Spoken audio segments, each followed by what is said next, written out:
UKLO 1 year masters. No IELTS required up to 5 years visa. High visa success rate.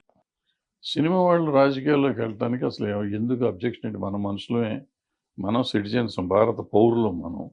So ప్రతి పౌరుడికి మన constitution ప్రకారం ఏ పనైనా చేసుకోవచ్చు.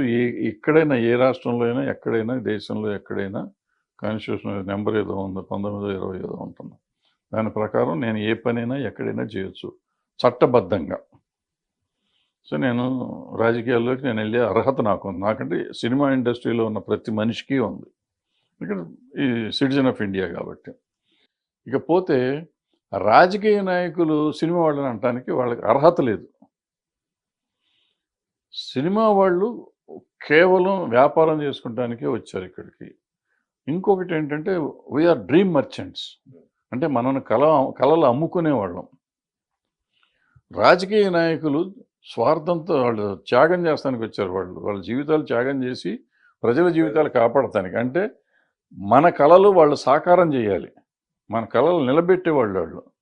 సో వాళ్ళు మూసుకుని వాళ్ళ పని వాళ్ళు చేసుకుంటూ ఉండాలి. నేను డబ్బు తీసుకున్నానా తీసుకోలేదు అడుగుతానికి వాడేవాడు. వాళ్ళ విజయసాయి రెడ్డి గారు జూలై 28వ తారీఖున రాజ్యసభలో మాట్లాడింది తప్పది. నేను ఆ రోజు చెప్పాను కదా, ఫస్ట్ మీరే స్పందించారు దాని మీద. ఇమీడియట్ గా స్పందించాను. అవును, మీకేం అధికారం? ఇప్పుడు విజయసాయి రెడ్డి గారిని నేను ఆ రోజు అడిగాను, ఈ రోజు అడుగుతున్నా. ఇవాళ 360 మంది అంతమంది కోటీశ్వరులు ఉన్నారు పార్లమెంట్లో. వీళ్ళందరికీ ఎందుకండి ఫ్రీగా ఇస్తున్నారు? వీళ్ళందరికీ జీతాలు ఎందుకు ఇస్తున్నారండి? వీళ్ళకి విమానం ఫ్రీ, ఫుడ్ ఫ్రీ, ఇల్లు free, phone free, car free, car petrol free, PA free, driver free, వంటోడు ఫ్రీ. ఎందుకు? ఎవరి సొమ్ము ఇది? ఇది కాక ఎంపీ ల్యాడ్లని ఇస్తే వాళ్ళు ఇష్టం వచ్చినట్టు ఎవరికి పడితే వాడికి ఇచ్చుకోవచ్చు. వీళ్ళందరూ కోటీశ్వరులు.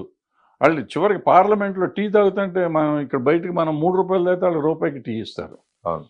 వాళ్ళు అంత అడుక్కుంటున్నారా? వాళ్ళ అది తగ్గించమని అడిగారు వీళ్ళు. ఏమండి మేమంతా కోటీశ్వరులం. ఇప్పుడు ఆయన ఏమన్నాడు, మన ప్రజల సొమ్ముతో సినిమాలు తీసేసుకుంటున్నారు వీళ్ళు, సినిమా వాళ్ళు 100 కోట్లు తీసుకుంటున్నారు కాబట్టి వాళ్ళు కన్సిడర్ చేసి వాళ్ళు తగ్గించాలి రెమ్యునరేషన్. నేను అడుగుతున్నా, ఇప్పుడు మా సొమ్ముతో మీరు అందరూ దీంట్లో తింటున్నారు, ప్రతి రూపాయి ఫ్రీగా తీసుకుంటున్నారు.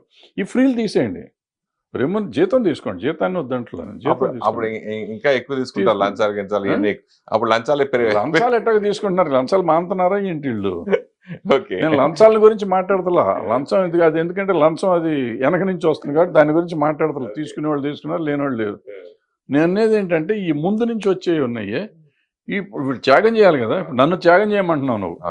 నేను బిజినెస్ చేసుకునేవాడిని, నేనేమి దీనికి రావట్లా. నాకు వచ్చే ప్రతి రూపాయి నేను సంపాదిస్తే టికెట్ కొంటే టికెట్ మీద వచ్చే రూపాయిలో 10 పైసలే ప్రొడ్యూసర్కి వస్తుంది.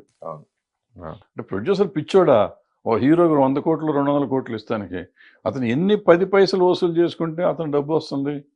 అంత కష్టమైన వ్యాపారం చేస్తూ ఇతనికి 100 కోట్లు ఇస్తున్నాడంటే అది ఎంత ఆలోచించిస్తాడు? అంత పిచ్చోడే ఇవ్వడు కదా.